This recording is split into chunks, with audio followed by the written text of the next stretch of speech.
হাই friends, মই আয়ুষ ৰং চেনেলত সম্প্ৰচাৰিত হৈ থকা সূৰুযমুখী ধাৰাবাহিকখনৰ আজিৰ খণ্ডটো চাবলৈ বহুত বেছি ভাল লাগিব।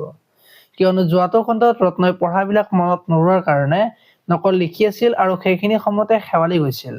আৰু ৰত্নৰ হাতত সৰু সৰু কাগজৰ টুকুৰা দেখা পাই তই নকল কৰিবি নেকি বুলি সুধিছিল আৰু তেতিয়া ৰত্নই নকৰো বুলি কৈছিল।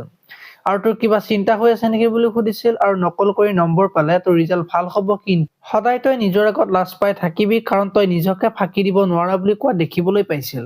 আজিৰ খণ্ডটোত অমৰ ভনীমাৰ ওচৰলৈ আহিব আৰু খবৰ ল'ব আৰু তেতিয়া শেৱালিৰ কিবা খবৰ পাইছেনে বুলি সুধিব আৰু তেতিয়া ভনীমাই একো খবৰে পোৱা নাই বুলি ক'ব আৰু মোৰ জীৱনটো জেলত থকা কয়দীতকৈও বেয়া। না হাঁহিব পাৰো না কান্দিব পাৰো, কেৱল শেৱালিৰ কাৰণে মই জীয়াই আছো বুলি ক'ব আৰু নন্দৰ সকলো কথা অমৰ আগত কৈ থাকিব। আৰু সেইখিনি সময়তে নন্দ আহি অমৰ আৰু মাহীয়েকৰ কথাবিলাক শুনি থাকিব আৰু নিজৰ মানুহটোৰ কথা বেলেগৰ আগত কবলৈ লাজ লগা নাই বুলি ভনীমাক গালি পাৰিব।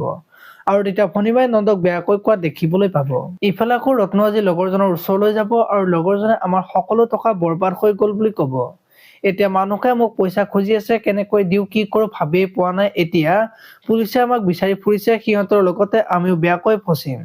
তাৰ কাৰণে বহুত চিন্তা হৈছে বুলি ৰত্নক কব। এতিয়া বৰ ৰত্নখন সঁচাকৈ ফচিব নেকি দেখিবলৈ পাব আজিৰ খণ্ডটোত।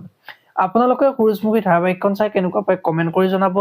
আৰু যদি আপোনালোকে এতিয়ালৈকে চেনেলটো ছাবস্ক্ৰাইব কৰা নাই তেতিয়াহ'লে চেনেলটো ছাবস্ক্ৰাইব কৰি ভিডিঅ'টোত এটা লাইক কৰি দিব। ধন্যবাদ।